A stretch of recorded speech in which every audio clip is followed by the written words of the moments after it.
മുഖ്യമന്ത്രിയും 2 സഹമന്ത്രിമാരും ഉൾപ്പെടെ 6 പേർക്കെതിരെ ബിജു രാധാകൃഷ്ണൻ ഉന്നയിച്ച ലൈംഗിക ആരോപണത്തിന്റെ തെളിവുകൾ ഹാജരാക്കണമെന്ന് കമ്മീഷൻ നിർദ്ദേശിച്ച ദിവസം കടന്നുപോയത് സിനിമാ കഥയുമില്ലെന്ന തരത്തിലാണ്. തെളിവ് ഹാജരാക്കാൻ ഫെബ്രുവരി 15 വരെ സമയം നൽകണമെന്ന ബിജുവിന്റെ ആവശ്യം സോളാർ കമ്മീഷൻ തള്ളി. ഒപ്പം ഇന്ന് തന്നെ തെളിവുകൾ ശേഖരിക്കണമെന്നും അതിന് കമ്മീഷൻ നേരിട്ട് നേതൃത്വം നൽകുമെന്നും അറിയിച്ചതോടെ കേരളം ഉറ്റുനോക്കുന്ന യാത്രയ്ക്ക് തുടക്കമായി.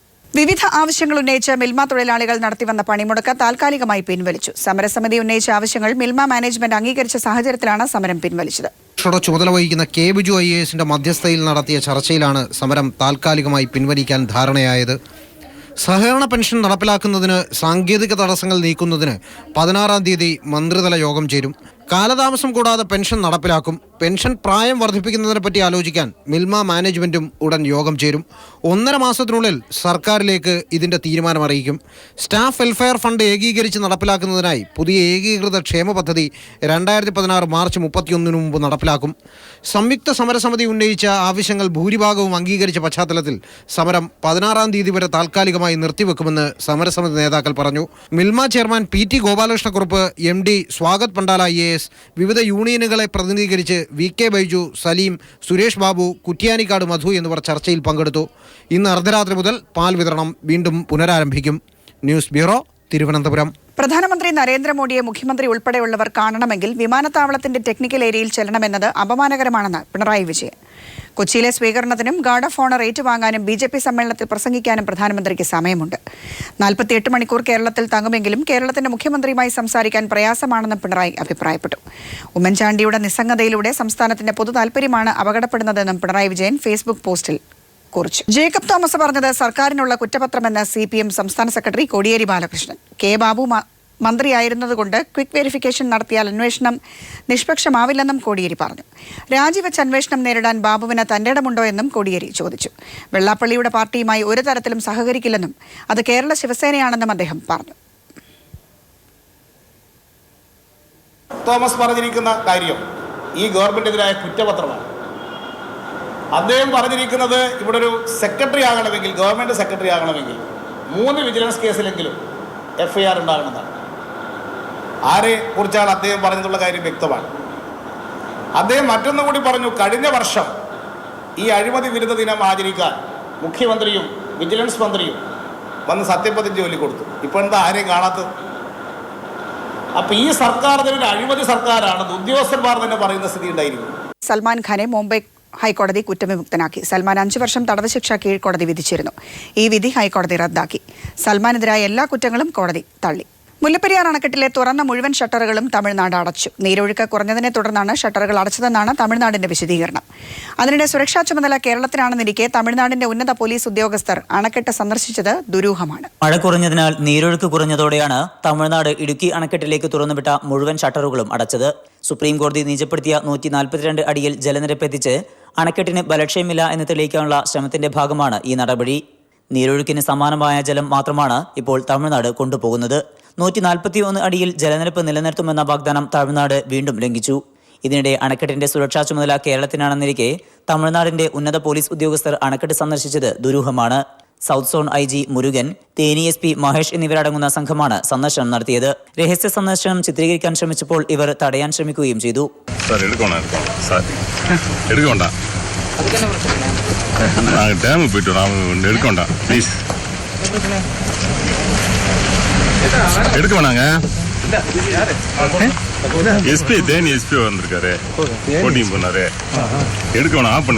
റവന്യൂ മന്ത്രി അടൂർ പ്രകാശിന്റെ അണക്കെട്ട് സന്ദർശന വേളയിലായിരുന്നു ഇവരുടെ സന്ദർശനം. തമിഴ്നാടിന്റെ തുടർച്ചയായ നിയമലംഘനങ്ങൾക്കും വാഗ്ദാന ലംഘനങ്ങൾക്കുമൊപ്പം മറ്റൊരു പ്രകോപനപരമായ നടപടിയാണ് പോലീസ് ഉദ്യോഗസ്ഥരുടെ സന്ദർശനം. News bureau, Idukki. മുഖ്യമന്ത്രി ഉമ്മൻചാണ്ടി അടക്കമുള്ളവർക്കെതിരായ ലൈംഗിക ആരോപണങ്ങളുടെ തെളിവ് പിടിച്ചെടുക്കാൻ ബിജു രാധാകൃഷ്ണനുമായി സോളാർ കമ്മീഷൻ സംഘം കോയമ്പത്തൂരിൽ. ബിജു ഏൽപ്പിച്ച രേഖകൾ കൈമാറാമെന്ന് ശെൽവപുരം സ്വദേശി ചന്ദ്രൻ പറഞ്ഞു. താൻ കൊടുത്ത കവറിൽ നിന്ന് CD-യും പെൻഡ്രൈവും എടുത്തു മാറ്റിയെന്ന് ബിജു രാധാകൃഷ്ണൻ പറഞ്ഞു. വിവരങ്ങളുമായി കോയമ്പത്തൂരിൽ നിന്ന് ബിജേഷ് ചേരുന്നു. ബിജേഷ്, സോളാർ കമ്മീഷന് മുൻപിൽ ഇന്ന് ഹാജരാക്കാമെന്ന് ബിജു രാധാകൃഷ്ണൻ ഉറപ്പ് നൽകിയിരുന്ന തെളിവുകളിൽ പ്രധാനപ്പെട്ട ഒന്നായിരുന്നു സരിതാ നായരുമായി മുഖ്യമന്ത്രി ഉൾപ്പെടെയുള്ള പല മന്ത്രിമാരും അടുത്തിടപഴകുന്ന ദൃശ്യങ്ങളടങ്ങിയ CD എന്നത്. ഇത് കണ്ടെടുക്കാനാണ് ഇന്ന് ബിജു രാധാകൃഷ്ണനുമായി സോളാർ കമ്മീഷൻ നേതൃത്വം കോയമ്പത്തൂരിലേക്ക് പോയത്. ബിജേഷ്, എന്തെങ്കിലും തെളിവുകൾ, പ്രധാനപ്പെട്ട തെളിവുകൾ കണ്ടെടുക്കാൻ ഇന്ന് കഴിഞ്ഞിട്ടുണ്ടോ?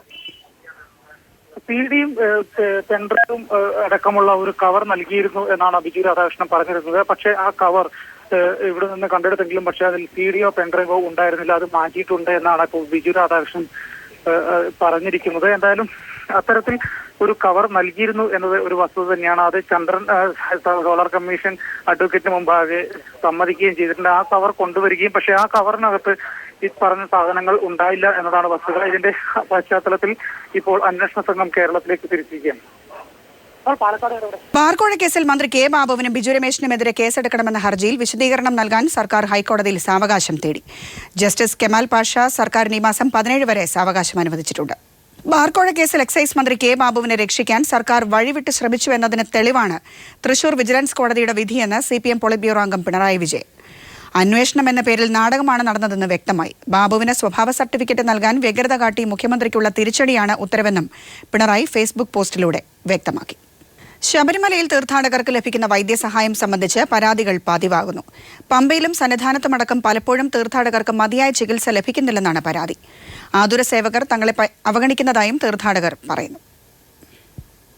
ശബരിമലയിലെത്തുന്ന തീർത്ഥാടകർക്ക് ലഭിക്കുന്ന ആതുര സേവനങ്ങൾ സംബന്ധിച്ച് പരാതി വ്യാപകമാവുകയാണ്. കിലോമീറ്ററുകളോളം കാൽനടയായി എത്തുന്ന ഭക്തരോടുള്ള കടുത്ത അവഗണനയാണിത്. കിലോമീറ്ററുകളോളം ദൂരം നഗ്നപാതരായി നടന്നാണ് ലക്ഷക്കണക്കിന് തീർത്ഥാടകർ ദിനംപ്രതി സന്നിധാനത്തെത്തുന്നത്. കാനനപാതയിലൂടെ കരിമലയും നീലിമലയും കയറി കാതങ്ങൾ താണ്ടി സന്നിധാനത്തെത്തുമ്പോൾ തീർത്ഥാടകരുടെ പാദങ്ങൾക്ക് ക്ഷതമേൽക്കുന്നത് പതിവാണ്. ഇങ്ങനെ പരിക്കുമായെത്തുന്നവർക്ക് ആവശ്യമായ ചികിത്സ ശബരിമലയിൽ ലഭിക്കുന്നില്ലെന്നാണ് പരാതി. ആശുപത്രികളിലും വൈദ്യസഹായ കേന്ദ്രങ്ങളിലുമുള്ള ചിലർ പലപ്പോഴും മോശമായാണ് തങ്ങളോട് പെരുമാറുന്നതെന്നും തീർത്ഥാടകർ പറയുന്നു. പമ്പയിലെ സർക്കാർ ആശുപത്രിയിൽ ചികിത്സ തേടിയ തീർത്ഥാടകരുടെ അനുഭവം കേൾക്കുക.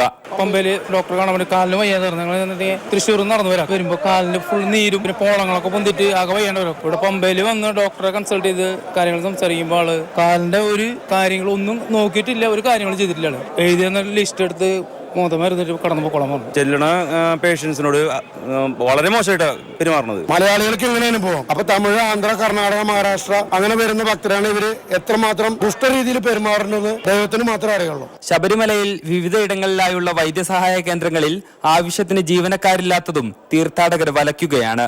ഇനി വരുന്ന ഭക്തജനങ്ങളെയെങ്കിലും ദുരിതത്തിലാക്കാതെ പ്രശ്നത്തിന് പരിഹാരം കാണണമെന്നാണ് ഇവർ ആവശ്യപ്പെടുന്നത്.